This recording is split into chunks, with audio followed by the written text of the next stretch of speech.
What does it feel like to be a backup lover for several beautiful women at the same time? As the saying goes, quantitative change leads to qualitative change. Being someone's backup lover is being a backup lover. But if I become the backup lover of 100 women, aren't they, in a way, also my backup lovers? So, I was the backup lover for 3 beautiful women. The first one was my childhood sweetheart. Her heart was still stuck on her first love. The second one was a singer. After I simped for her for a whole year, she told me, "You don't seriously think I'd marry a broke guy like you, do you?" The third one was my boss. She coldly warned me, "Don't have any improper thoughts about me. I'll only marry a man stronger than myself." Then one day, my mom urged me to go on a blind date. My childhood sweetheart secretly brought over our household registration book. The singer cried and said, "I can't live without you anymore." My boss put on a wedding dress and demanded I take responsibility. Wait a second, didn't we agree from the start that it was just for fun? Chapter 1. My mom called to nag me about going on a blind date. I brushed her off, saying, Yeah, I know. Send me the time and place," I added. When I hung up, Sophia walked out of the bathroom. She was wearing a beige long-sleeved knit top, sleeves rolled up, holding the freshly washed laundry she'd done for me as she passed through the living room. Then she went out onto the balcony to hang the clothes. She glanced at me softly and asked, "Who was that on the phone?" I sighed. "My mom." The woman moved the clothes under the sunlight and turned to look at me. The gentle afternoon light traced her in gold, and her amber eyes shimmered like autumn leaves. She said, "I'm going to meet my best friend tonight, so I won't be back for dinner. I made fish and vegetables. The fish is staying warm in the pot. Just heat the veggies in the microwave." "Okay." She tucked a strand of hair behind her ear. Her brows curved gently, and she smiled at me with tenderness. Then she added, "And no ordering takeout." I muttered a half-hearted "got it," and watched her grab her bag and head out the door. But I knew. Her first love came back to the country today. Chapter 2. I live with Sophia. She's gentle and considerate. I barely have to lift a finger around the house. But the problem is, she's not my girlfriend. She's still waiting for Makoto. Strictly speaking, I'm just the backup plan, a spare tire. Chapter 3. I wasn't always like this. It's all because of those so-called inspirational romance novels for men that misled me. Those stories that teach guys how to treat a girl right. Where some average guy quietly loves his childhood sweetheart and, after years of devotion, finally wins her heart. I looked at that and thought, isn't that just me and Sophia? Childhood friends. Growing up side by side. She was beautiful, bright, but she only ever got close to me. And me, average looks, average grades, average everything. Yet she'd always walk home with me, study with me, even bring me pastries she'd baked herself. She'd tell me, "Eat it all, no leftovers." That melted me. I started paying attention, memorizing her likes, bringing her breakfast, buying her gifts, sending her little red envelopes of cash on holidays. Until the night of graduation, Sophia walked into our classroom holding a pink envelope. Her cheeks flushed. She was nervous, shy. It looked like every teenage love confession ever written. The whole class fell silent. My heart was pounding. Sophia lowered her gaze, standing before me, lips pressed together. I knew. I totally knew. She was just shy. I stood up and shouted, "I lo." The next second, she turned to my deskmate and said, "I love you, Makoto." Everyone looked at me. My face turned red as I quickly changed my words. "I lo." I lost my pencil. Sorry. I quickly picked up my pencil, pretended I needed to go to the bathroom, and ran off. I left in complete embarrassment. When I came back, I peeked through the door. On the stage stood the handsome rich kid, the school's golden boy troublemaker, and my childhood sweetheart. The crowd cheered. "Kiss, kiss." The boy leaned down, reverent and restrained, and asked softly, "Can I, Sophia?"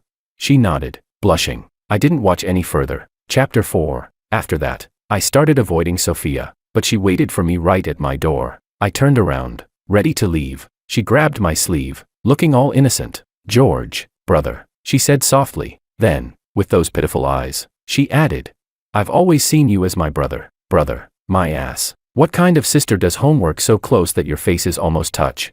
Shameless pretentious coquette. Unfortunately, I'd always been smooth with people.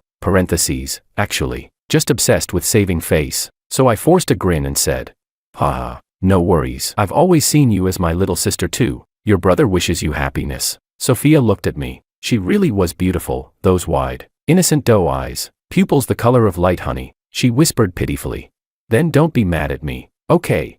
Don't ignore me." I said, "Okay," then immediately applied to a university as far away from her as humanly possible. Goodbye forever. Chapter 5. I lost contact with Sophia for 4 years. Only from my side. She replies to my messages in a second.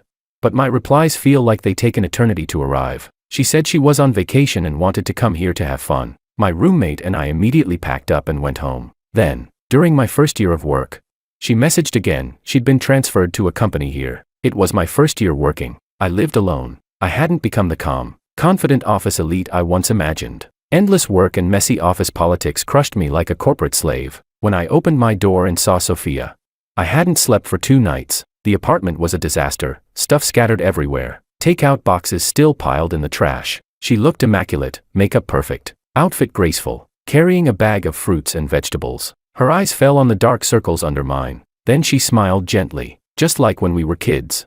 I knew you'd never take proper care of yourself, you big oaf, she scolded. Look at this place, no girlfriend, and your home's already a mess, I said impatiently. What are you doing here? She breezed past me into the apartment like she owned it, went straight into the kitchen to wash vegetables and boil water. I followed her, grumbling. I didn't ask you to come in. She shooed me away. Out. Wait there. Before I could react, she'd already started cleaning, washing the dishes, tidying the mess in my bedroom, straightening the crooked books on my shelf. 4 hours later, I sat in a spotless living room, sunlight warm on my shoulders. The place looked brand new. On the coffee table sat a steaming bowl of noodles she'd made for me. I looked up at her. Sophia was still mopping the floor. An apron tied around her waist traced her graceful figure. Beads of sweat glistened at her temples, catching the light. I squinted at her and asked, "What's your deal?" She tilted her head, gave a little hum, and said, "What, can't I come? Not happy to see me?" I sighed, rubbing my forehead. "I'm afraid your boyfriend's gonna show up and beat me to a pulp. Don't get me into trouble, okay?"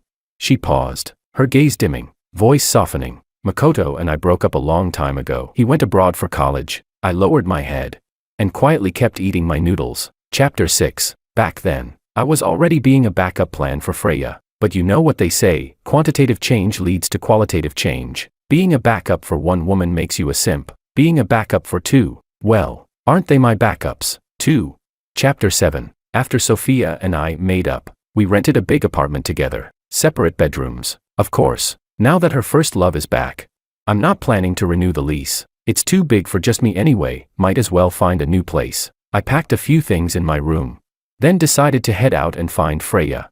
Ask her to help me look for an apartment. She's a local, after all. Chapter 8. I stood at Freya's door, punched in the code. The lock clicked open. When I walked in, she was just stepping out of the bathroom. A towel was the only thing wrapped around her body. The steam had flushed her fair cheeks a soft pink. Droplets slid down her hair, tracing the line of her collarbone, disappearing into the towel's edge. She squinted those almond-shaped eyes with a calm little smile, opened the fridge, and handed me a can of beer. I stared at her long, smooth legs, pale, flawless, took a gulp of beer and said, "Aren't you afraid I might be a bad guy?" She chuckled, voice sweet and teasing. "You're the only one who knows my door code." I replied dryly, remembering why I'd come. I started. "I came too," but she cut me off. "Perfect timing," she said. The next second, she slipped into my arms, wrapping herself around me. A faint scent of body wash lingered at the tip of my nose. Her body was hot against mine. Even the droplets falling onto my neck felt like fire. Her voice came soft and low. "Just finished showering." She looked up at me, gaze hazy and magnetic, then whispered, her tone sticky and sultry. "I'm especially," her voice lingered, tempting, velvety, "especially clean." Chapter 9. After several hours of intense battle, I collapsed into sleep. When I woke up, the sky was already dark. My back ached, my waist was sore, and when I stood up, my legs trembled. I knew it. Every time I came to see Freya, no matter what the reason was, it always ended up in bed. Instinctively, I went to the balcony to find her. She was holding a slender cigarette between her fingers. Her cold, beautiful profile was bathed in the fading light, carrying a kind of melancholy. That's just how she was, devastatingly seductive. She could drive men insane, even knowing what kind of woman she was. The moment you looked at her face, you couldn't help but feel a pang of tenderness for her. Not that I knew why I pitied her. Honestly, I should have pitied myself, the overworked fool that I was. Leaning on the doorframe, I said, "Smoking again?" Freya turned around, her peach blossom eyes curving like hooks. She pulled something from her lips. A lollipop spun lightly against them before she smiled. "Nope," she said. "I'm quitting. Using candy instead." I raised an eyebrow. That sudden. I'd known Freya for over 6 years. She'd always been carefree, tattoos, cigarettes, drinking, clubs. But now, The tattoos were gone. She'd quit smoking, and she didn't go out at night anymore. She nodded. Yeah. Resting her chin in one hand, she looked at me and said softly, I want to settle down, say goodbye to who I used to be. I could sense something beneath the surface, a hint of looking for a nice guy to take responsibility. So I wisely kept my mouth shut. She tiptoed up, kissed me, and turned back into the apartment. There were still faint red marks on her neck. Mine, she said. My boyfriend's coming to pick me up later. Don't come out, I asked. Seriously? She replied. This time, I think it's for real. Chapter 10. Freya was the lead singer of a band. Semi-famous, stunningly beautiful, with a body made for sin and those soft, watery eyes that made every look feel like a promise. Back in sophomore year, a friend dragged me out drinking, after that humiliating thing with Sophia in high school. I'd avoided love completely in college. Then I met Freya, like stepping out of the tutorial zone straight into a boss-level succubus. Guys like me had never seen someone like her. When she flirted, it was deadly precise. I was hooked before I even knew it. Within a month, she had me dancing in her palm like a simp. I'd show up every night to pick her up, work part-time on weekends, save every penny I could, just to buy her gifts and luxury bags. I started thinking of myself as her almost boyfriend, feeling smug about it, never noticing the way everyone else looked at me, until the night I confessed. She'd gone drinking at a nightclub. Her best friend called me from her phone, laughing in a teasing tone. Brother-in-law, she said, Freya's drunk and keeps calling your name. I agreed immediately, stammering that I'd be right there. When I arrived, Freya threw herself into my arms, her face nuzzled into my neck, her soft hair brushing against my skin, her sweet scent making my heart race. She murmured my name over and over, voice low, tender, and intoxicating. I was utterly lost, dizzy with longing, even imagining what kind of pet we'd have once we moved in together. When I brought her home, I turned to leave, but she looped her arms around my neck and kissed me. Somehow, my hand went to the back of her head, and I kissed her back, hard. Reason drowned in the tide of impulse. I pushed her down onto the sofa. That night is a blur. I only remember the shimmer in her eyes, and the strawberry-scented wrapper she handed me. Chapter 11. The door to a new world had opened for me. Afterwards, reason came flooding back. Looking at her tear-streaked face, I felt guilty. I spoke slowly, every word solemn. Freya, I'll take responsibility for you. But the next second she burst out laughing. Seeing the stunned look on my face, she handed me her phone. Messages kept popping up, all from different men. They read things like, Baby, weren't you at the bar tonight? Can we meet up? Name your price. Freya, please reply to me. I really like you. I snapped out of it and started scrolling. The red notification dots on WeChat kept appearing. There were also transfer notifications. My hands trembled a little. Freya lay there under a thin, half-covering blanket, the afterglow of the night still on her. She smiled like a flower trembling in the breeze and said, Just tap one of my moments. I opened the chat history. There were several messages she hadn't answered. From her profile I entered her moments page. The photos showed plenty of luxury cars and mansions, wealthy trust fund heirs. She took the phone back from my hand and said frankly, You can see it for yourself, lots of people chase me. I don't need you to be responsible for me. She added, Besides, you can't afford me. She laughed and said, That night I was betting with my girlfriends. How to put it, you really are physically impressive. I didn't know whether to cry or laugh. Should I thank her? She said, You got off cheap, didn't you? Others would have paid money for this. Smack. I slapped her. They say men don't cry easily. But the tears wouldn't stop falling. I pushed myself up. Freya turned her face away. A flush rose across her cheek. She pressed her lips together, then looked back and said slowly, word by word, I'm a woman. I want to be spoiled. Want someone to look after me. What's wrong with that?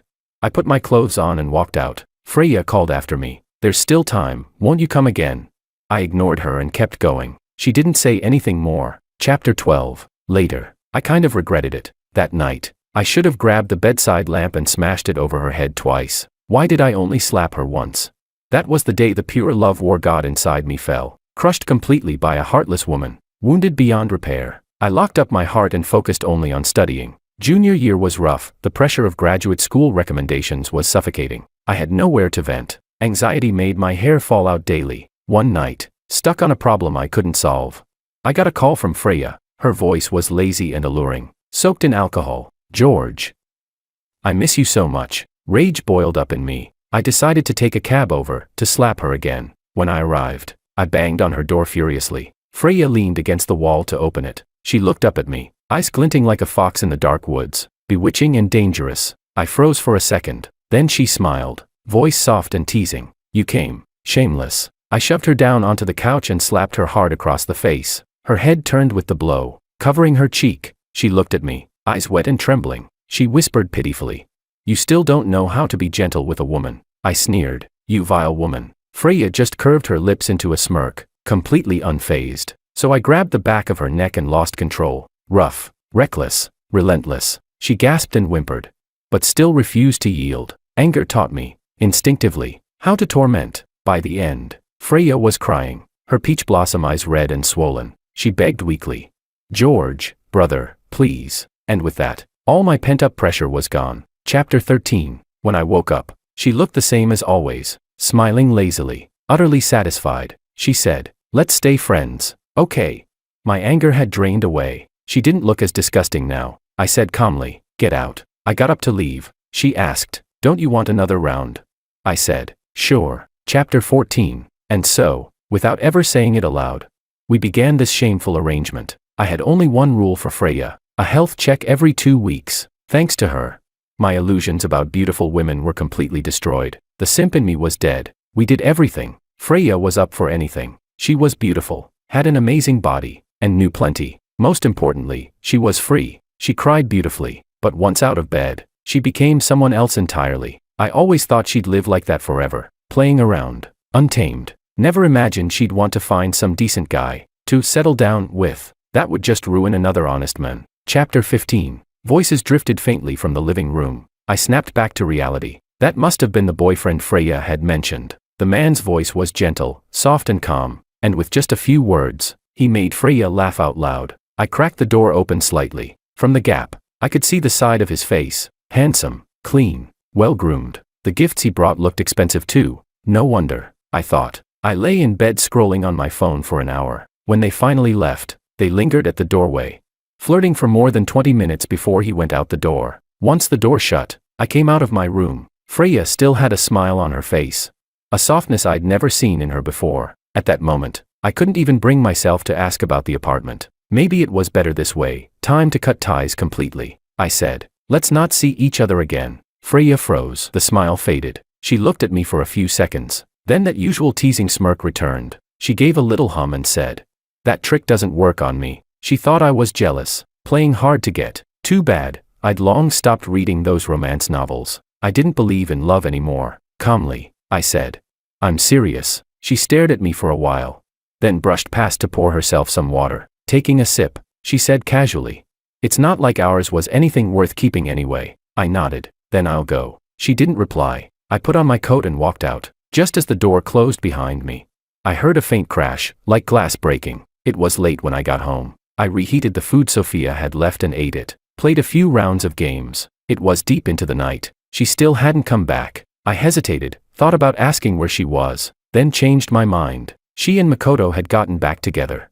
They were probably in the middle of rekindling old flames. No need for me to intrude. Sophia had stayed faithful to Makoto all these years. Even after we started living together, a man and a woman under one roof, there had been a few close calls, but each time, at the very last moment, she'd pull away. More than once, I'd been standing at attention, and she'd just push me off gently, saying, "You can take care of it yourself." You could call her a pretentious coquette, but at least she had boundaries. Call her heartless, maybe, but she could still cook. I took a walk around the apartment, roughly planning how I'd move out. Then I started packing. At first, I fumbled with the boxes, but soon enough I got into a rhythm. I sealed one up, yawned, and went to take a shower. Folding clothes and organizing, those were things Sophia had taught me. She loved doing chores. When I told her I should help out, she'd smile and shake her head. "You're all thumbs. Leave it to me." I just smiled back and said, "I want to learn." And that's how she taught me. What can I say? It felt nice to be cared for.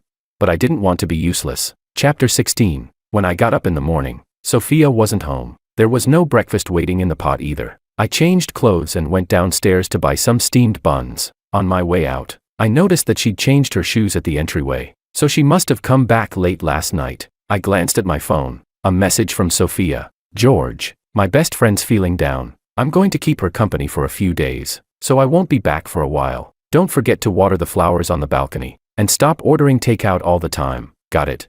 I replied, "Okay." Scrolling through WeChat moments as I walked, I saw Makoto's latest post from last night. Men think a succubus is a beauty in black stockings.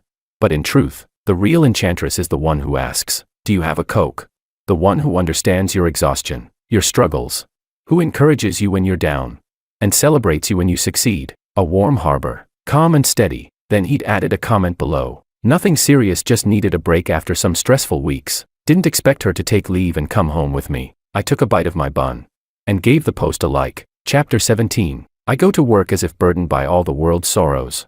Yet I slack off with the joy of a carefree soul. In the break room, the female colleagues were buzzing with gossip. One of them said, "Did you see the handsome guy who went into Willow's office today?" Another chimed in. "I ran into him downstairs, he was driving a Maybach." I walked in. And someone immediately handed me a cup of coffee. "George, I just made this for you." Guess I'd finally made it to the office veteran stage. I took it with a smile and thanked her. Then she leaned in and whispered, "George, did you see the guy who came to see Willow today?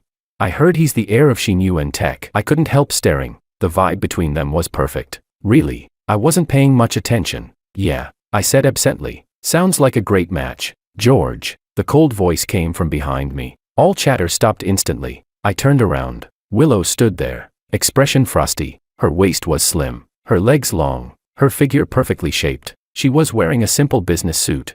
But on her, it looked impossibly striking. For a moment, I felt guilty for no reason. She looked away and said evenly, "Marketing department meeting in 30 minutes. I nodded. As she turned to leave, the lingering chill she left behind made no one dare speak again. Chapter 18. Willow, my boss, the Ice Queen, untouchable, so strict that no one ever left her office smiling, but the company's pay was just too good to quit. People said she had a secret soft side, that behind her cold facade, she actually cared about her team. Still, she intimidated me. She reminded me of my middle school homeroom teacher, the one who'd scold me so harshly I'd want to disappear, yet would invite me over for dinner when my parents were away on business trips. Chapter 19. Things with her started in my second year on the job. I failed the grad school recommendation interview and quietly took a job. The first year was brutal. By the second year I'd gotten slick like noodles in a hot pot. Promotions came one after another. Sophia took such good care of me. Freya made sure I ate well. Life felt comfortable,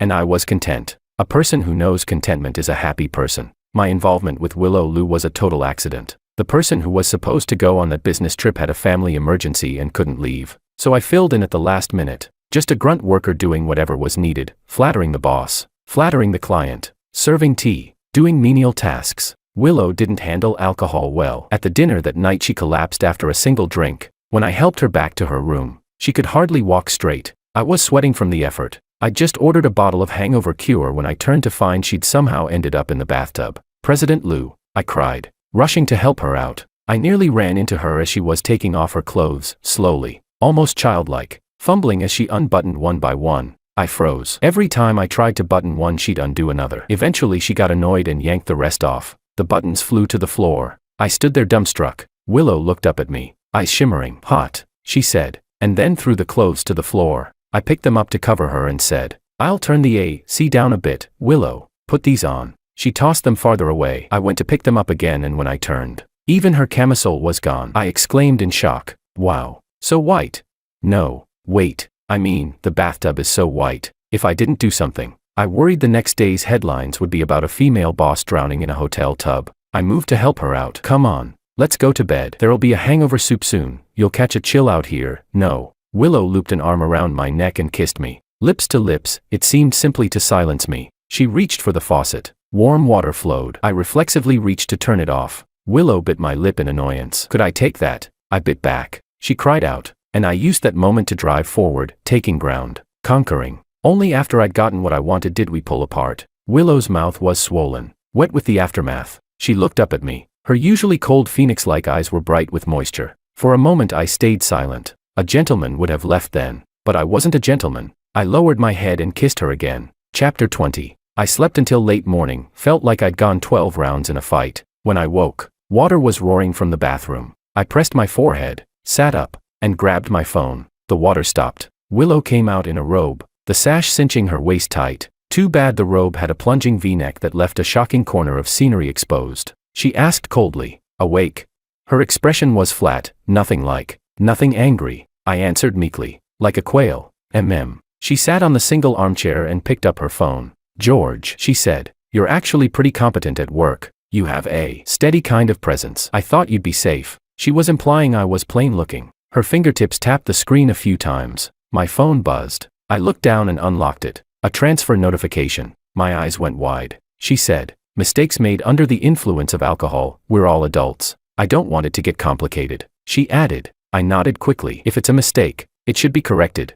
Willow glanced up at the company. "We're just boss and subordinate." She paused, then continued, "Privately. A physical relationship, very pure." I stared, stunned. She looked straight at me, her gaze cold and distant. She ignored me, stood, and in front of me slid off her robe with a smooth, unself-conscious motion, not sparing me a shy glance. "George," she said, high and lofty, looking at me with disdain as if I were trash, her voice icy. "Don't get any improper ideas about me. I absolutely admire strength. I only like men who are stronger and more outstanding than I am. I have zero interest in weaklings or losers." After she left, I lay back down, still buzzing from the joy of that huge transfer. As for what she'd just said, I barely registered it. It landed with zero impact. Chapter 21. It was my first time being kept by a rich woman. I didn't have any experience. Willow wasn't hard to please. As long as she had cold drinks in the summer, hot ginger tea during her period, and I came whenever she called, that was enough. Her needs were simple. She didn't have any strange kinks. After we finished,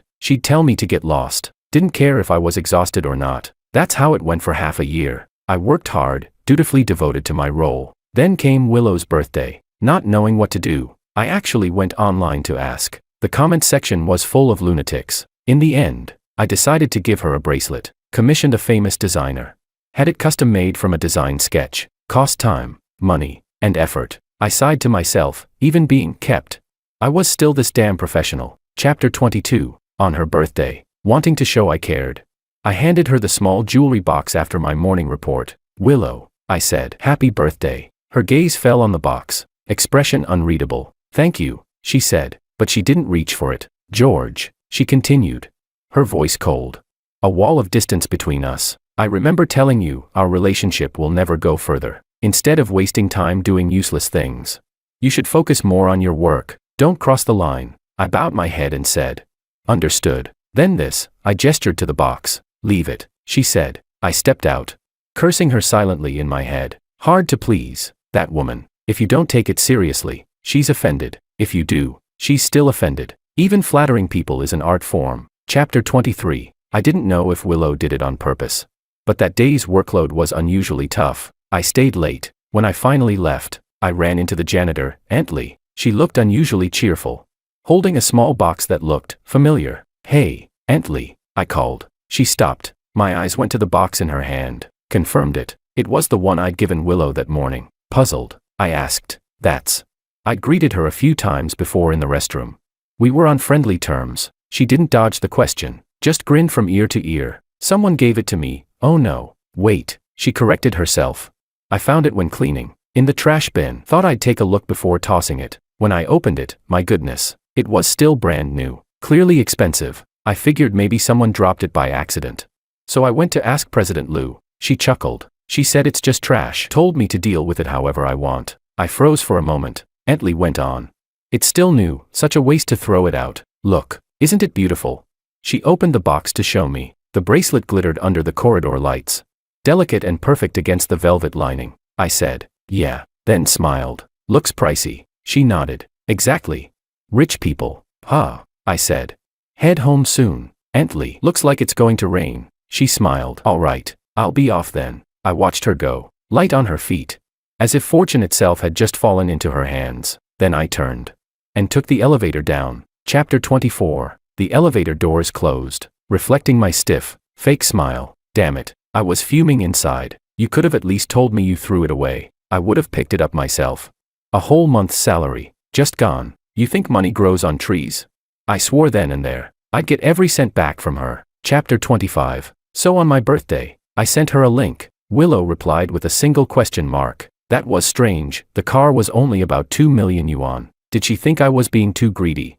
I started typing. Haha. I was actually just asking if you'd like me to rent one for. Before I could finish, a notification pinged. A transfer, worth 10 times the price of the car. Her message followed. Buy a few more. Rotate them when you drive. For a moment, I was stunned. then quickly remembered to thank my rich lady patron before accepting the payment. Chapter 27. Life as a backup plan was turning out better than I'd ever imagined. At work, even when I saw colleagues who tried to trip me up, I could smile and greet them, although being someone's backup is humiliating.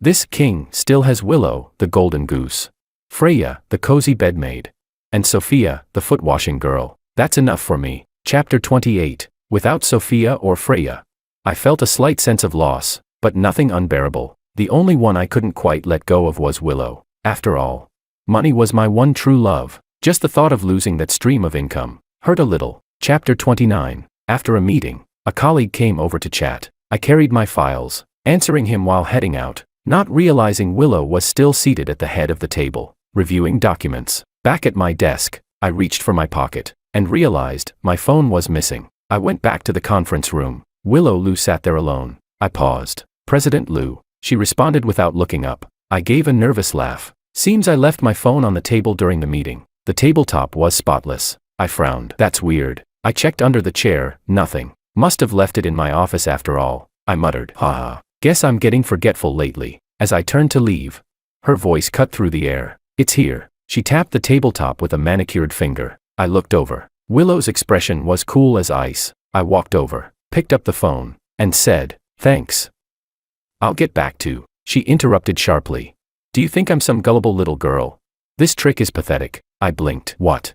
I glanced down at the screen. 2 messages from my blind date were visible on the lock screen. Then let's meet Saturday at 10 a.m. Forest Cafe, Willow said coldly.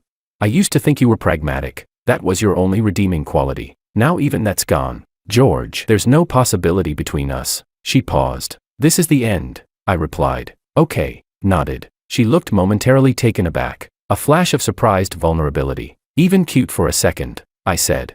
Then I'll get back to work. She stayed silent. I turned and left. Clean cut. One stroke to end it all. All 3 of them. Chapter 30. After work, to everyone's surprise, Willow joined the employee elevator. The cramped space was packed, bodies squeezed into corners. She stood at the very front, face blank and unreadable, as if completely unaware of the attention. I stood beside her. The elevator descended floor by floor. Then she suddenly spoke. Take me home today. A soft gasp rippled through the people behind us. I kept my eyes on the floor numbers, pretending not to hear. George. Her tone sharpened. Huh. I turned my head. President Lou, were you talking to me?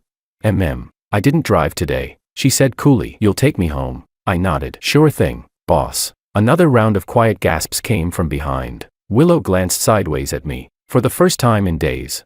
She almost looked amused. Chapter 31. I walked straight to the car. Willow, still standing outside, bit her lip, waiting for me to open the door for her. When I didn't move, she finally opened it herself and sat in the passenger seat. I buckled my seatbelt, then noticed her staring at me. President Lou, I said, puzzled. What are you looking at? Put on your seatbelt. She gave a small huff. Nothing. Then turned away and fastened it herself. Silence filled the car. Now and then, Willow stole glances at me from the corner of her eye. I kept my eyes on the road, pretending to be deaf. As we neared her place, she finally broke. Why did you agree so easily? Then, realizing how that sounded, she added, I was just curious. I said, weren't you the one who didn't want to continue? Her tone soured. I was just testing you. She trailed off, then grumbled. I thought you'd be like everyone else, at least not so indifferent. I blinked. Wait, how many people are you testing at once? Willow froze. Her cheeks flushed red. What are you talking about? Of course I'm not. I don't have anyone else. It's only you. Then she mumbled. I meant, my girlfriends told me when they break up with their boyfriends. Those guys always try to make it right, beg to stay together. Nope. My pride's worth more than that, I said. That's because they still have feelings. She looked at me. And you? Do you have no feelings for me? I answered. No, never had any. Inside, I thought, I'd locked my heart away long ago. If I had any feelings left, they were only for money. Chapter 32. The car stopped by the side of the road. But she wouldn't get out. Willow glared at me, that always cool, distant gaze now filled with disbelief. You don't love me, she demanded. I frowned. Why should I love you? She froze, then stammered. But why do you make ginger tea for me when I'm not feeling well? Why do you comfort me when I lose my temper? Why do you put so much effort into my gifts? Because, ma'am, you paid for it. It's called professional ethics. Then why? She pressed on, voice trembling. Why do you always cling to me afterwards, refusing to leave? Because I'm tired, lady. Even a workhorse needs rest. I was furious, but only for a moment. No matter what, she was still my boss. She gave a soft little snort. You're angry. The corners of her lips lifted. Because I hit the mark. There was just no reasoning with this woman. I sighed. Yes. Then I started spouting nonsense. Right. I love you. Willow's face softened instantly. Triumphant. I knew it, she said. Then I can forgive you this once. She straightened up again. That same lofty, superior tone. From now on, she said, don't try to manipulate me. And also, she tucked a strand of hair behind her ear and added lightly. This weekend. I'm free, I said firmly. No. She blinked. What? I shook my head, recalling all those melodramatic TV plots where heartbroken men hurt themselves to prove their love. Then I kept rambling, solemn as ever. But I can't love you anymore. Her eyes widened. Why?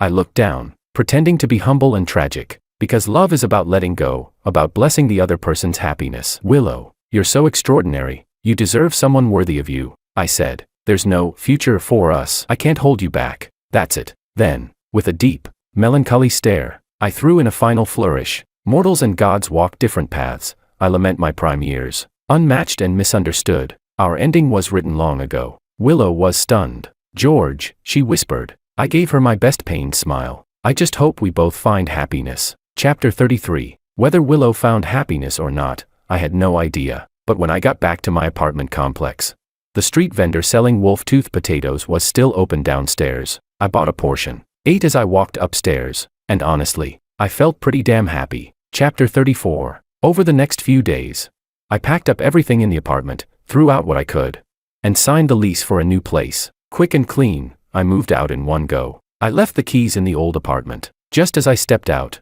a message came from Sophia. My best friend's in a bad mood. I might need a few more days before I come back. George, should we hire someone to cook for you? Be honest, you've been living off takeout again, haven't you? I replied. No need. I moved out. And that best friend you're comforting, that wouldn't happen to be Makoto, right? Your male best friend.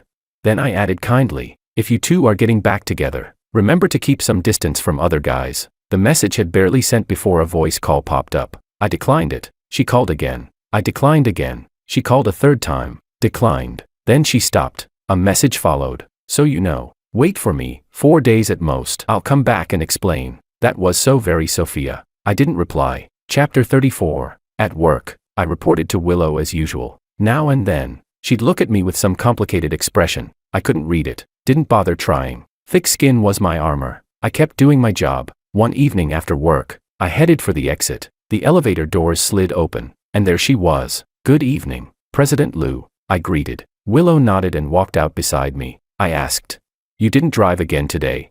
I did, she said, then added, I just wanted to talk to you. George, she began. I've been thinking, maybe we could. But before she could finish, a voice rang out behind me. George. Freya was leaning casually against my car, waving. You're finally off work, she said with a grin. Chapter 35. Willow's face darkened instantly. I said politely. Well, we'll be heading out then. I opened the passenger door for Freya, then circled back to nod at Willow before getting into the driver's seat. Seatbelt clicked, and I hit the gas, leaving her behind. At the red light, Freya turned to me. Why didn't you tell me you moved? I asked. Why are you even here? Instead of answering, she pressed on. You moved out, didn't you? Yeah. Why didn't you tell me? I glanced over. Her red lips curled in that same sultry smirk, the kind that made her look like sin dressed up in perfume. I'm pretty sure I said last time, I replied. We shouldn't see each other again. Her smile faltered. Then, lightly, I forgot, I said. Set a reminder. Have it tell you every day. She frowned. Do you really have to be that serious? Yeah, I said flatly. I do. Her lips drooped slightly. Then, after a pause, she whispered. What if I said, that guy and I weren't actually together? I didn't even look at her. Doesn't matter. I'm going on a blind date. Chapter 36. After dropping her off, I didn't even bother saying goodbye. Just hit the gas and drove off. Chapter 37. Saturday morning. I arrived at the cafe. My blind date was already there. Light makeup, delicate features, graceful manners. As expected, my mom wouldn't set me up with anyone strange. The conversation flowed smoothly. She was nice, genuinely so. We talked about real things, not just surface-level fluff. It was going well. Just as we were wrapping up, about to call it a day, a shadow appeared beside our table. Well, what a coincidence. Willow, She gave a small wave. Didn't expect to run into you here. I froze. My date froze too. Willow smiled politely. Mind if I join you? Willow, I said, rubbing my temples. I'm on a date. Her expression didn't even flicker. I heard you two were almost finished, she said calmly. My date frowned slightly. And you are? My boss, I said. Willow nodded, unbothered, and made no move to leave. My date forced a polite smile. Right, of course. Well, I should get going then. She picked up her bag. Mr. Wong, we'll chat on WeChat. I didn't stop her. Willow slid into the empty seat beside me, utterly at ease. I heard the coffee here's good, she said. It's not, I replied. Most people just come to take photos. Oh, she said. Then I must have remembered wrong. I stared at her, speechless. Finally, I stood, putting on my jacket. I'm leaving. But Willow suddenly reached out and caught my sleeve. Her wrist turned slightly, revealing a bracelet I recognized instantly. I stared. It looked just like the one I'd given her before, but there were small differences. Remade version, I asked. She gave a quiet not bothering to deny it. Her voice softened. George, I've been thinking these past few days. I still don't really know what love is, but that day, when I saw you bring that woman home, my chest tightened. It hurt for no reason. Is that love? She looked at me, eyes clouded with confusion, almost pain. Gone was the cold, untouchable boss. In her place was a woman, raw and uncertain, and at that moment, I realized, maybe, just maybe, when it came to love, Willow really was completely clueless. Chapter 38, I said. No, that's not love, that's obsession. She froze. Then, softly, she said. I've been thinking about the things I said to you before. They were cruel. I regret it. It makes me feel awful. Is that love? No, I answered firmly. That's just your conscience struggling to grow a heart. Willow's eyes turned red. I don't want to end things with you. That's habit, I said. I want more. She insisted. I want to go on dates with you. That just means your personal life's too boring. She frowned. I don't think that woman is good enough for you. That's arrogance. She hesitated, then continued. You live like a zombie, earning a dead-end salary. Staying in that tiny apartment. Working or gaming all day. No ambition, no passion, no dreams. Watching you live like that hurts me. How can anyone live so miserably?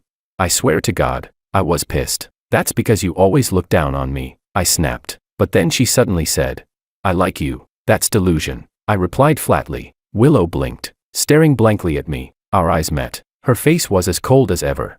But suddenly, tears began to fall. They wouldn't stop. She cried hard, really hard. I broke out in goosebumps. Hey, don't cry like that with a blank face, I stammered. I didn't even do anything to you. You didn't. She choked out. Her voice, once icy, was now hoarse with tears. I don't know why, but when you argue with me, my chest just hurts. Willow looked straight into my eyes, her gaze trembling. I like you. I stayed silent. I love you. Still silent. George, she whispered. Then suddenly threw herself into my arms, her face buried in my neck. Her tears soaked through my shirt, sending a shiver down my spine. I love you, she murmured. So this is love. Then her tone shifted, a spark of realization dawning in it. Oh, she breathed. So that means, you don't love me. Chapter 39. Holy shit. This woman's mind runs deep. She must not, under any circumstances, be kept around. Chapter 40. When Willow finally stopped crying, she sat up and looked at me. Her eyes and nose were red, and her skin, already pale, made her look fragile, pitiful even. I want to go to your place, she said. Her voice still trembled from crying. Soft and pleading, almost like she was whining. Please, can I? A chill ran down my spine. It reminded me of my homeroom teacher in middle school. When she caught me reading comics in class, she smiled just like that and said, students will be students, then made me write a 3,000-word self-critique. Ah, that's probably not a good idea, I mumbled. She sniffled. I just want to rest a little. I look so ugly like this. Her face started to crumple again, tears threatening to fall. It was terrifying. Okay, fine, I said quickly. Let's go. Chapter 41. After bringing Willow home, she went to the bathroom, washed her face, and touched up her makeup. Then she came back and threw herself into my arms. I said, this is not good. Do we know each other? Although I live alone and have lived here for many years, as the saying goes, good things do not go out, bad things spread 1,000 miles. So I can only live in a thatched hut, watch the world, step on the mud, and have the world in my heart. Forget it. She doesn't understand the meme. She pouted. You lied to me. I shut my mouth. I'd reached my limit. Standing up, I said, I'm going downstairs to get a package. I'll come with you. She said immediately, "No, no, no." I glanced at her still red eyes. "You rest a bit more." Then I backed out fast and shut the door behind me. Chapter 42. George left. Willow stayed frozen in the same position on the couch. She waited half an hour. He didn't come back. Liar, she thought. Face expressionless. He's doing this on purpose. She stood up and wandered around the living room. Things were a bit messy, she thought. He should really hire some housekeepers. But then again, this apartment was far too small. He needs a mansion, she decided. Something to match the car I gave him. There was a villa near the company, spacious, bright, beautiful, perfect for two. It could be their love nest. She nodded to herself, feeling oddly pleased. And the more she looked around, the more this little apartment annoyed her. A knock came at the door. Forgot his keys, Willow thought. So careless. I'll get a fingerprint lock installed when we move. That'll fix it. As she walked to the door, her reflection flashed in the entryway mirror. She paused. Her figure looked good. She remembered the way George's eyes had lingered on her chest that night. He does like me, she thought. And suddenly felt lighter. With deliberate precision, she tugged her neckline lower, just enough. Then, in a soft, lilting tone, she called out, "Forgot your keys." She opened the door. Chapter 43. What should have taken 3 days. Sophia managed to compress into a day and a half. She caught the earliest train back. The more she thought about George, the more uneasy she felt. Aside from their 4 years of college, they'd never been apart this long. If it was because of Makoto, she could explain that. She was young then, mistook well-read for deep, and ignored what truly mattered: values, temperament, empathy. She and Makoto were never really compatible, but now George was avoiding her, choosing a faraway university, keeping his distance. It left her hollow inside. Still, it was her decision, so she'd chosen to live with it. Even if it meant tears, even when Makoto moved overseas. She never once thought of breaking up. She waited quietly for him to return, until that day. Makoto came back to visit, and when they parted, he said, "I'm not coming to see you again." Sophia froze. "Why?" she asked softly. "Did I do something wrong?"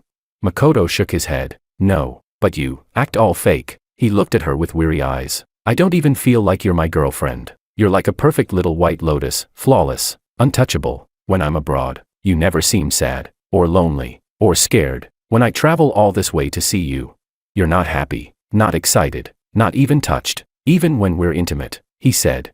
"You look disgusted, like you're being forced. It's boring, really boring," he sighed. "Sophia, do you even know what fear feels like?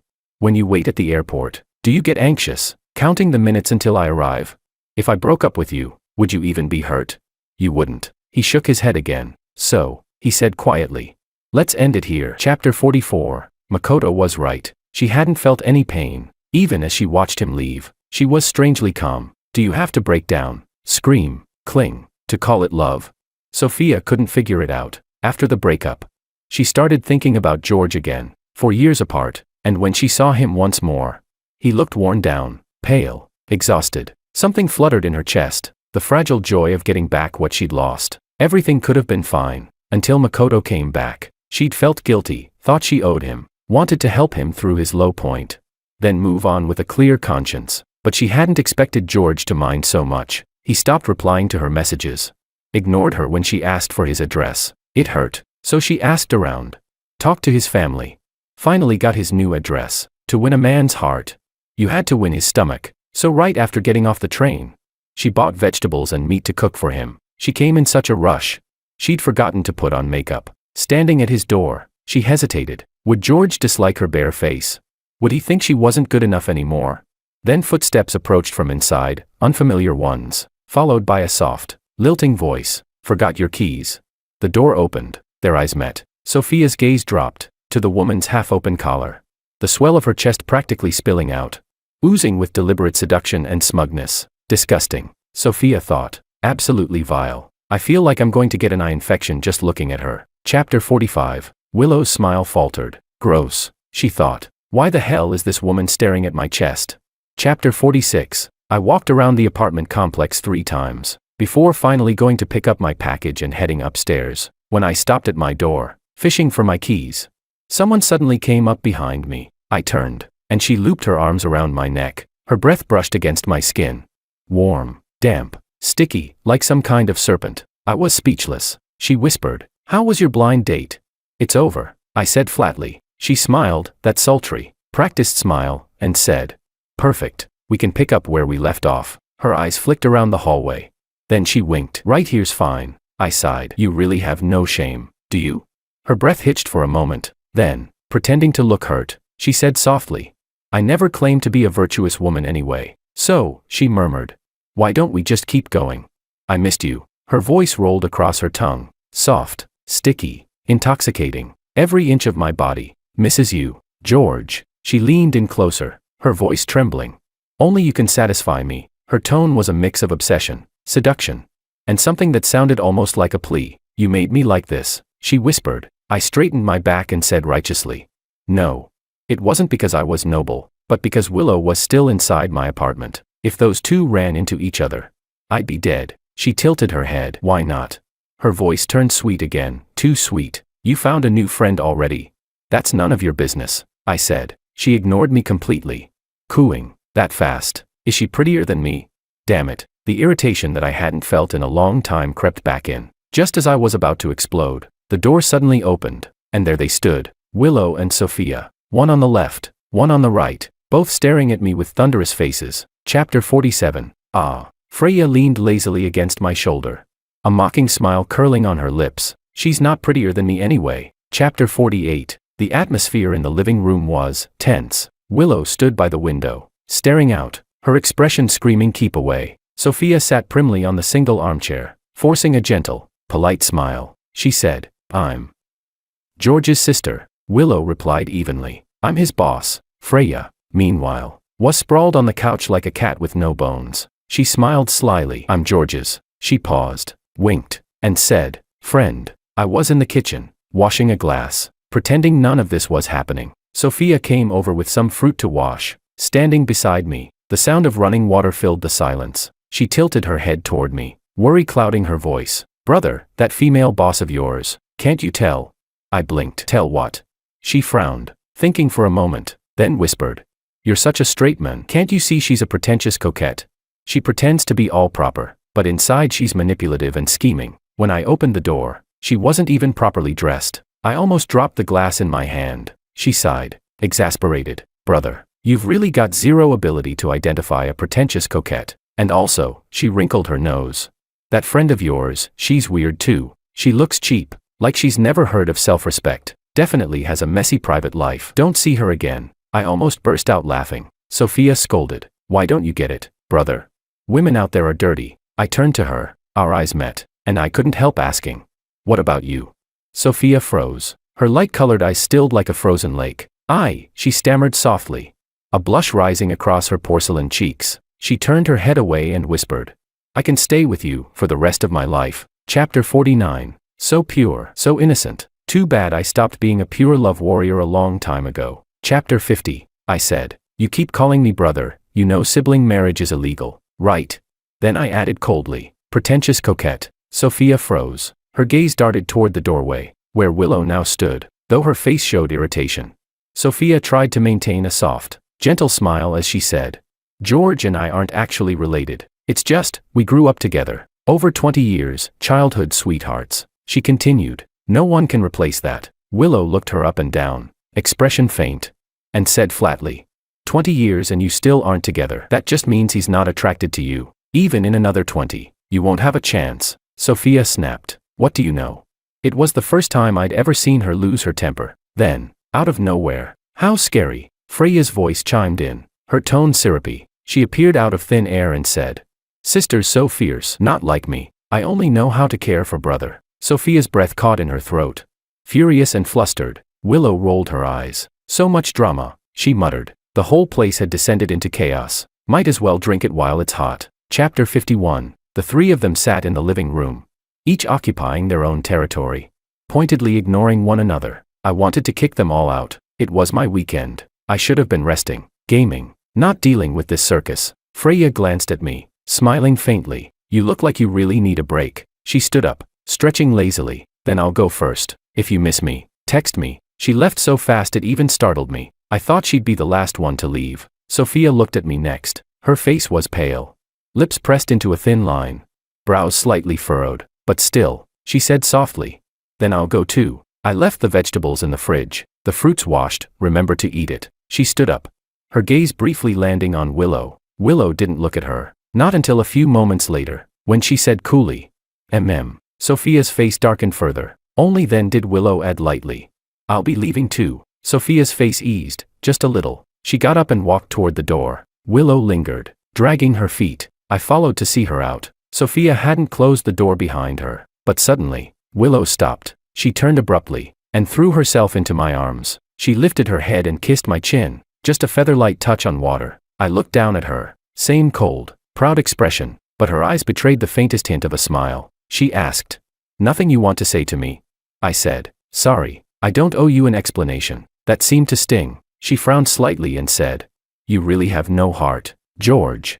Who the hell switched me to the pure romance channel again? I sighed. "Just go." "Wait," she murmured. Her breath mingled with mine, warm and close. Then she whispered, "Miss me, don't miss them." She stood on her toes, her soft lips brushed mine, and just past Willow's shoulder, I saw Sophia, standing in the doorway. Back again. Chapter 52. It wasn't intentional. I genuinely didn't care. If we only live once. Wasting time on emotional drain is pointless. Happiness, that's all that matters. I just want to do whatever I want. Whenever I want. Chapter 53. Before I could even read her expression, Sophia turned and walked away again. Chapter 54. Freya stood under the shade of a tree, looking up at George's apartment window. She felt restless. She'd already played the part of the understanding woman. So why were those two still up there? Shameless. Chapter 55. After seeing Willow off, I spent the whole afternoon gaming. Later, I cooked a few simple dishes for dinner. My cooking was getting better and better. I came out of the shower humming, feeling good. Then I picked up my phone and saw a message from Freya. "Your place is too messy. I booked a housekeeping service for you. They'll be there soon." I stared at the screen, confused, and sent back a single question mark. No reply. Moments later, there was a knock at the door. I opened it, and there she was. A maid stood outside, smiling casually and waving at me. Freya's voice followed, purring. "Special offer, includes washing machine repair service." That sultry tone of hers. Sweet and dangerous. The last note drawn out like a tease. Freya looked straight at me.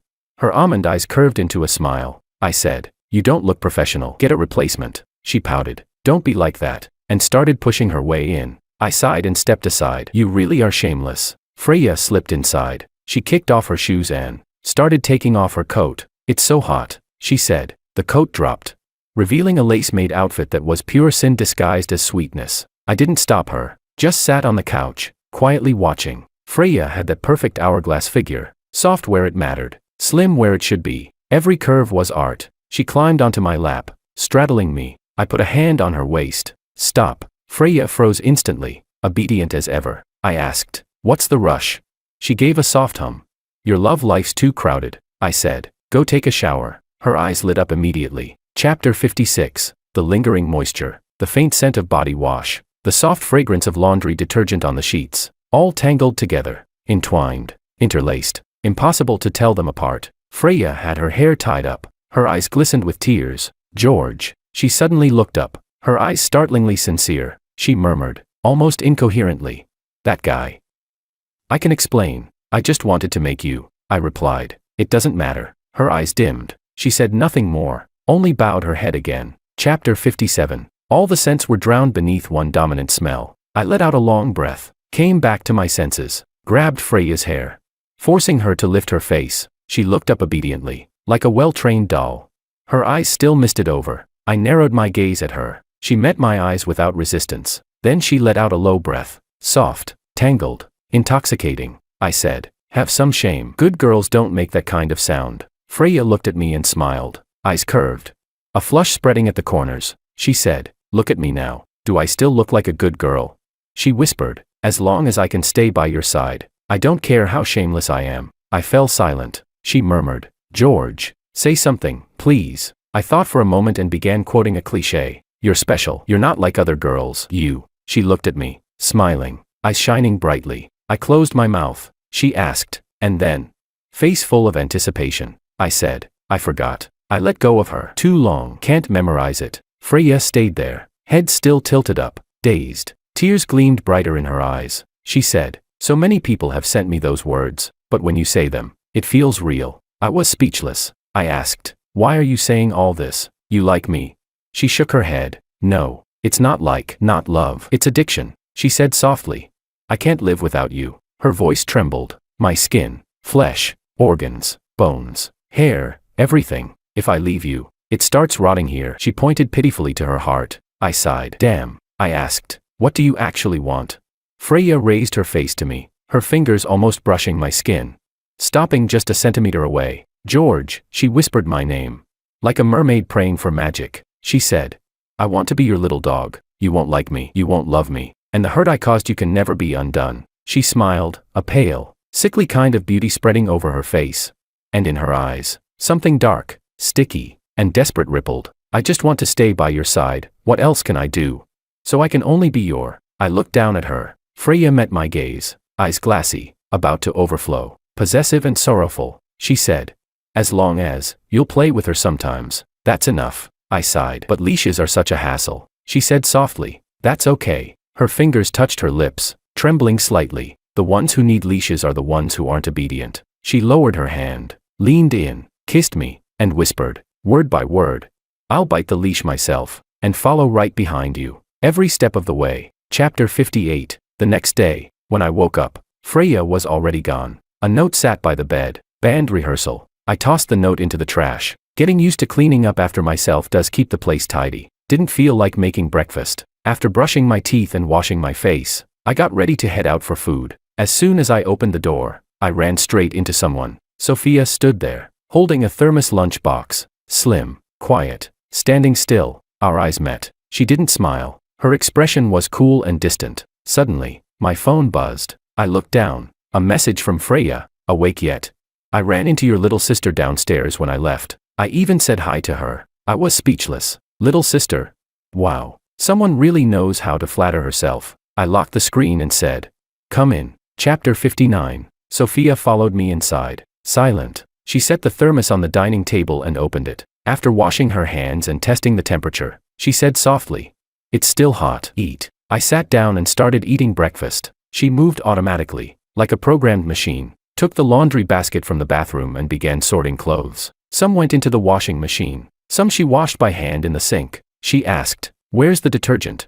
Her tone was distant. Cabinet under the sink, I said. Sophia bent down, took it out, and murmured, this one isn't good. Underwear and outerwear need different detergents. She paused, then added, I'll bring you the right ones next time. I mumbled a response through a mouthful of bun. She rolled up her sleeves, washed her hands, and kept scrubbing clothes. When I finished eating, I looked up at her unconsciously. Her back faced me. The mirror reflected her tired face. Soft strands of hair fell loosely down. Her eyes were lowered, long lashes casting faint shadows, merging with the dark circles beneath. Expression calm, distant. I kept staring. Her eyelashes fluttered slightly. Her hands froze for half a second, then continued. Her lips pressed tighter. When I was a kid, after my mom scolded me, I decided I'd become a cold, emotionless study machine to make her regret it. Sophia looked exactly like that now. I looked away and went to the living room to play video games. Chapter 60. Sophia finished washing the clothes and started tidying up the living room, back and forth,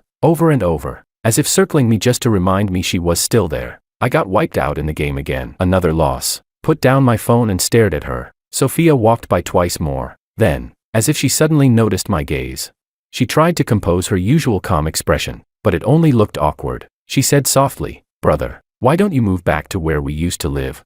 I said, no, it's fine like this. She hesitated, as though weighing her words carefully. Her tone was cautious, testing the waters. Yesterday, those two women, they were bothering you, weren't they? I know maybe they tried to seduce you, or maybe. She spoke as if she were defending me. I said, no. Sophia froze. I added, no one was bothering me. No one seduced me. I'm the one who went after them. I'm a real bastard. The color drained slightly from Sophia's face, leaving her even paler. She whispered, no, that's not true. I know it's not like that. You were just confused by them. Yes, you were just deceived. She tried to build herself a reasonable explanation, something to keep her worldview from collapsing. Self-deception. I decided to shatter the fragile peace. I said, I've slept with both of them. Sophia stared at me, blank, as if she couldn't process the words. The gentleness in her eyes shattered completely, revealing the chaos and pain beneath. After a long moment, she trembled, voice on the edge of breaking. No, that's not true. Please. Tell me it was just a mistake, that it was only a moment of weakness. I said. Yeah, it was impulsive, but what does that have to do with being a mistake? I added impatiently. You're acting like you're my girlfriend and I cheated on you. I looked straight at her. Stop saying useless things. If you've got something to say it directly. Sophia froze. All her forced calm crumbling in an instant. Her eyes reddened. Her whole body trembling with exhaustion, resentment, and pain. She asked, voice choked. Why isn't it me? I widened my eyes. She sobbed. Why them? Why can they, but not me? Why can't it be me? Her voice shook, thick with tears. I sighed and said, it can. Sophia stared at me, stunned. Chapter 61. In the bedroom. After a kiss, Sophia lay on the bed, a little dizzy. She was inexperienced, only able to receive passively. To respond softly, shyly. Her breathing quickened, cheeks flushed red, so innocent that it stirred the urge to tease. Sophia didn't know how to breathe between kisses. When we finally pulled apart, she gasped for air. Eyes misty. Autumn light rippling in her pupils. Her trembling fingers reached to unbutton her shirt. I sat up, thought for a moment, and said, I won't take responsibility for you. I looked straight at her. Are you sure about this? Sophia lifted her head. Her hands didn't stop unbuttoning. Her pupils were pale, like amber pools. Biting her lip lightly, she said, I'm sure. I stared at her for a few seconds, then suddenly said, forget it. I turned away. Put your clothes back on. I don't enjoy forcing people. No. The word burst out of her, startled, frightened, trembling. It was rare. Sophia, always so gentle and composed, had finally lost control. My hand rested on the doorknob. One turn, and I could have walked out. But then, she lunged forward, wrapping her arms tightly around me. Warm breath spilled over my back. Her voice breaking with almost painful desperation. I didn't mean no. I didn't mean that. George, please, I asked. Then what do you mean? I'm scared, she whispered. Her head rubbed lightly against my back. I'm afraid that you'll think I'm not good enough. That I'm not like them. Her words stumbled over each other. The white lotus mask she always wore finally shattered, revealing raw fragility underneath. I just wanted you to see me at my best, she said softly. I turned around. Sophia's eyes were rimmed with red. Long lashes wet with tears, like butterfly wings soaked in rain. A little heartbreaking, a little beautiful. I cupped her face and kissed her again. Sophia responded gently, obediently. Our breaths tangled. Sophia was reserved by nature, even when she was right at the edge. She bit her lip, refusing to make a sound. Her eyes reddened, lashes trembling, gazing up at me, wordless, pleading, lost. But I wasn't kind. Instead, I toyed with her. Sophia let out soft, broken whimpers, and because of shame, she made them lighter. I deliberately fought in a roundabout way, until she was utterly defeated. She said, brother, stop playing. Chapter 62. After it was over, I fell asleep almost instantly. Sophia lay down beside me, slipped into my arms, and rested her head in the crook of my arm. She took a deep breath, her voice still hoarse, trembling ever so slightly. I heard from Auntie that you went on a blind date, she said softly. How did it go? Without even opening my eyes, I replied. Given that the two of us are currently lying in the same bed, I'd say, probably not great. Sophia laughed, a quiet sound tinged with bitterness. After a long pause, she whispered, what if we got married? I'd try my best to be a good wife, a good mother. Makoto's face flashed through my mind at the worst possible time. Sorry, I said. I've decided not to get married at all. She went silent, for so long that I almost drifted off to sleep. Then, in a muffled voice, she said, at least, that means they don't have a chance either, right? So just, let me stay by your side, I replied. No one turns down a benefit that delivers itself. Sophia was quiet for a while. She was too smart not to understand what I meant. Finally, she said softly, if the price of staying by your side is having to endure the pain of knowing there will never be an ending, the jealousy of watching others get close to you, and the fear of never being loved back, if that's the only ticket in, then I accept it. Chapter 63. The room was silent for a long time. Sophia waited, but George never answered. He'd fallen asleep just like that. Her gaze fell, lashes trembling with quiet disappointment. For no reason, she remembered something Makoto once asked her. Are you afraid? Afraid? Yes, afraid that he'd become someone else's husband. That even the fragile privilege of being his little sister would be taken from her. Do you get impatient waiting for him? Yes. On the train back to find him, every minute, every second had been torment. She just wanted to see him sooner. Do you get jealous? More than that. Seeing him with that pretentious coquette. Seeing her walk out of his apartment with those ambiguous marks, jealousy burned through her like fire, scorching her heart and gut. Does it hurt? The thought of losing him forever, of erasing every trace of him from her life, was agony beyond words. Regret, anxiety, restlessness, all those emotions she'd never known back when she was with Makoto, came crashing down the moment she realized her true feelings. Overwhelming, inescapable. Because of love comes sorrow. Because of love comes fear. The man before her was real, warm, within reach. She buried her head deeper against him. As long as he still allowed her to stay, as long as she could still touch him, then all the sorrow, fear, and pain born of love, she could endure them all. Chapter 64. Monday. Back to work. I finished giving my report to Willow Lu. She commented in her usual professional tone, clear, concise, efficient, her expression as cold and unreadable as ever. After a pause, Willow suddenly said, "I ordered a dress. Can you come with me to try it on later?" I nodded, not thinking much of it. It wasn't until we arrived at the boutique, and she stepped out wearing a wedding dress, looking at me seriously as she asked, "Does it suit me?" that my brain finally caught up. "Ah, yeah, it suits you," I stammered. Willow's gaze darkened slightly. "You're being perfunctory." I licked my lips, tense as if facing a firing squad. "President Lu, I just think I'm not really qualified to be the one helping you try on a wedding dress." She gave a short, amused hum. "Look how scared you are. I'm just trying it on. That's all. Don't overthink." She spun lightly in front of the mirror, then asked again, "Is it pretty?"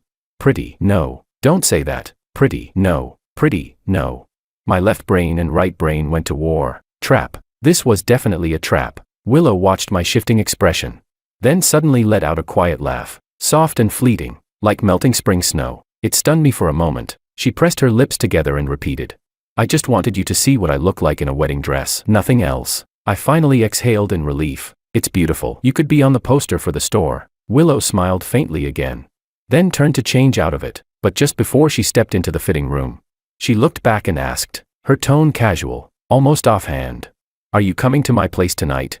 I hesitated. I'd planned to play games with friends that evening. Then, as if she could read my thoughts, she added lightly, "Tonight, I'll be wearing this." I replied instantly, "All right." Chapter 65. As soon as Willow stepped out of the boutique, I hurried over to open the car door for her. The moment she got in, I leaned forward and fastened her seatbelt before she could even reach for it. The drive was quiet. I focused on the road, saying nothing. After a while, Willow broke the silence. "I added your friend and your little sister on WeChat." Shit. A cold sweat broke out down my back. "And then?" I asked cautiously. Willow said nothing. Her profile, outlined by the fading light, looked sharp and distant. I felt irritated. What was this? That same kind of guilt I used to get from my homeroom teacher back in middle school.